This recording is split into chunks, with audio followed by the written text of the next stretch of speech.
Mimi nitaongea Kiswahili. Juu kila mtu anabonga hapa kimombo. Nataka kuelezea wananchi wa Kenya kwamba hatukuangukia mkono mzuri kupata president kama Ruto. Hapo awali amekuwa busy anarandaranda Tokyo, Japan, sijui Japan ndio wapi, Tokyo ni wapi. Kila saa ako kwa hewa. I think hiyo ndio adventure anapenda, hobby. Ilikuwa inaitwa hobby tukisoma at what are your hobbies.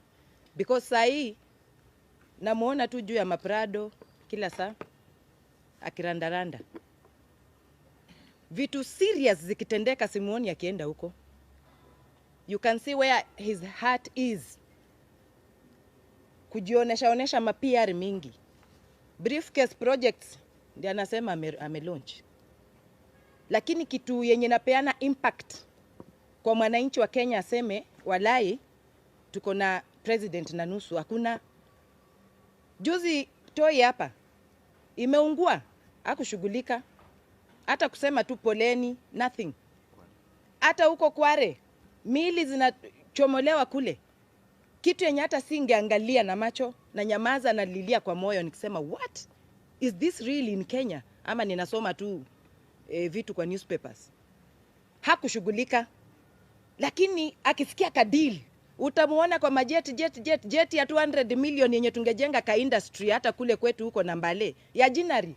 Tuna very good weather ya kupanda cotton. Lakini trips zake tu moja pekee inaweza jenga Jinari. Na angeamua every 6 months ka Jinari kamewekwa mahali.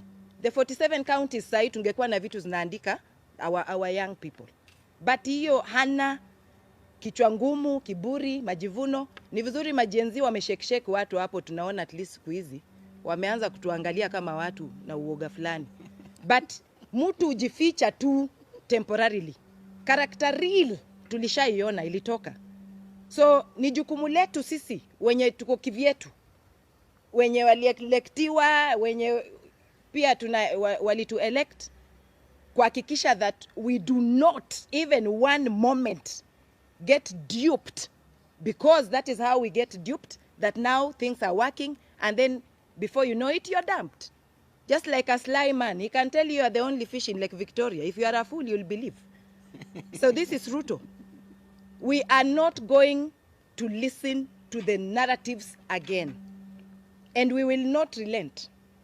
I'm so happy that as you listen, even in the corridors, in parliament, how people, the real them when they talk, that president is on his own. Even people who are getting there, that they are going to help, they know very well that that ship is sinking. And even if they are patriots, they will try to help him swim out. But it is a tall order. Reality is, hata watoto wetu ya university wenye wanatakana kwenda university wenye wamesema hakuna haja, watadifaa, wataruka, and then waone vile in future kutakuwa. You know, why postpone a life? We live today. Tuachane na hiyo vitu at new model. Tutaki kizungu mingi. Hiyo help ilikuwa inasaidia. Mtu kama mimi, I didn't have a daddy, I didn't have a godfather. But things kama help hizo zilikam through. Sahi ninaweza jidai hata mimi nilifika university nilisoma because of that. So if it worked, what has happened for them to start now saying, no, we need a new model? No. Hao watu ni masonko, wana anything, wanaweza hata leta lecturers kwa their rooms, bedrooms, kufundishia watoto wao kwa pilo. But wale hawana hiyo, tuachiwe hiyo old model ya help. Mtoto aende shule, alafu help ita come through, alafu kuna vile tu life ukuja, vitu zinaingiana. So tutaki everything new, mara CBC, mara nini, everything new, ma belts, ma jackets, na crocodile. We are not interested. Sisi tunataka kitu yenye mwanafunzi, mwananchi, akuwe Wanjiku, akuwe ule wataita wapi, at least in a day, basic needs anaweza afford. Hawataki ati kuishi paka pia wakuwe na majets. But two basic needs, if somebody today cannot afford, then why are you proud to be a president? At least, if he's not listening, mimi nimemwambia, muende mumutumie TikTok, muweke kwa space, wherever it is, that we are not going to sit back and look at him with his new narratives every day. Thank you. invite mheshimiwa Mwago. Na invite last born hapa, Mheshimiwa Mwago. Our last born. Mtu ako farm, hataki kujua. Nairobi solid. Okay, thank you so much, members of the fourth estate. I stand with Team Ground in denouncing the activities of the president and how he's tried to address the challenges that were raised by the Generation Z and the millennials and generally the people of Kenya.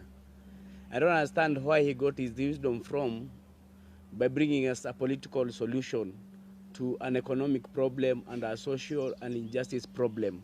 The Gen Zs were not on the streets to have a new cabinet or a new set of cabinet CSS. The Gen Zs put out their issues clearly, but he failed by a mile, he missed by a mile by what he provided as a solution. We want to tell him, as the young people of this country, as a young leader, I'm a leader who came to parliament to bring change to this country. I didn't come to be bribed or to get money or to solicit money from this government. I came so that we can have a future for the young people of this nation, for this country to have systems that will work, for this country to address the issues of corruption that's so rampant in this government, for this country to have a social justice system that will work. You can see by his activities the neglect that he had on the Article 37 of the Constitution, the brutality and excessive use of force on protesters. Yet we say we have a constitution that we respect, that clearly outlines Article 37 as the guiding principle on how people should address the government, how people should protest against, how the people should talk to the government. But we saw what happened. It really defeats me to imagine that this country we've lost value for life. We are talking about more than 50 people who have been killed, who lost their lives, and we are treating this casually, like nothing happened. If you go to the DCI, we went there with Loyalty Ndomolo, we had very scant information on the issues of abductions, or the issue of these people who have been killed, and these are lives that have been lost by a government that's purposed to protect the lives of its people. We've seen a lot of property that was lost. Some houses were burnt even in town, but the government has not addressed that. They have swept that under the carpet, and they expect us to just let them be and this to go on. We cannot agree, and we cannot allow the government to behave like that, because if it behaves like this, it is going to kill our future and our children. The Gen Zs have come out clearly, and they have outlined their problems. We are asking the government of the day, come out and tell us what measures are you putting in place to address the issue of unemployment. We are having like 1 million students who are going to clear form for this year. Every year we are having a very high turnover of Gen Zs. What measures have you put in place to address their issue?